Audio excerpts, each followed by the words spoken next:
Hello' everyone, good morning. আপোনালোকক সকলোকে মোৰ অন্য এটা মিনি ভ্লগলৈ স্বাগতম। ৰাতিপুৱা শুই উঠি দেখিছোঁ যেন বৰষুণটো নেৰাই নেপেৰা হৈ গ'ল আৰু দেই। আপোনালোকৰ ফালে বৰষুণ দিছে নাই জনাবচোন। আমাৰ ফালে একদম বৰষুণ দিয়ে আছে, নেৰাই হ'ল। আৰু এইফালে শুই উঠিলোঁ ধুনীয়াকৈ চকু ফুলাই লৈ দেৰিকৈ।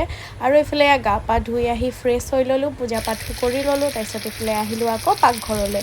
এইফালে পিঁয়াজ বিলাহী এনেকৈ ভাজি আছোঁ, যিহেতু কাবুলী বুট, আলু, মটৰ, ৰাজমাহ আৰু পনীৰ এনেকৈ এখন চব্জি বনাম। আৰু যিহেতু ঠাণ্ডা বতৰ, মানে আজি কিবা এটা স্পাইচি খাবলৈ মন গ'ল, কিন্তু আজি আমি মাছ মাংস নাখাওঁ, সেইটো কাৰণে ভাবিলোঁ পনীৰকে বনাওঁ এনেকৈ। আৰু ইয়াতে নিমখ, হালধি, জিৰা, ধনিয়া, গৰম মছলা আৰু গোটা চাহী পনীৰ মছলা এনেকৈ সকলোবোৰ দি পেলাই মানে মই আজি পনীৰৰ এনেকৈ চিম্পুলকৈ বনাইছোঁ আৰু ৰেচিপিটো।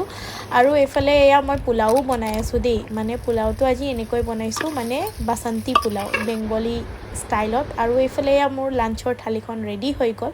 আপোনালোকে বাৰু লাঞ্চ কৰিলে নাই জনাব দেই। মই আজি ঠাণ্ডা বতৰ বুলি এনেকৈ খালোঁ। কেতিয়াবা এনেকৈ খাই খুব ভাল লাগে নহয় জানো। আজিলৈ ইমানেই। নেক্সট মিনি ব্লগত আকৌ লগ পাম। বাই।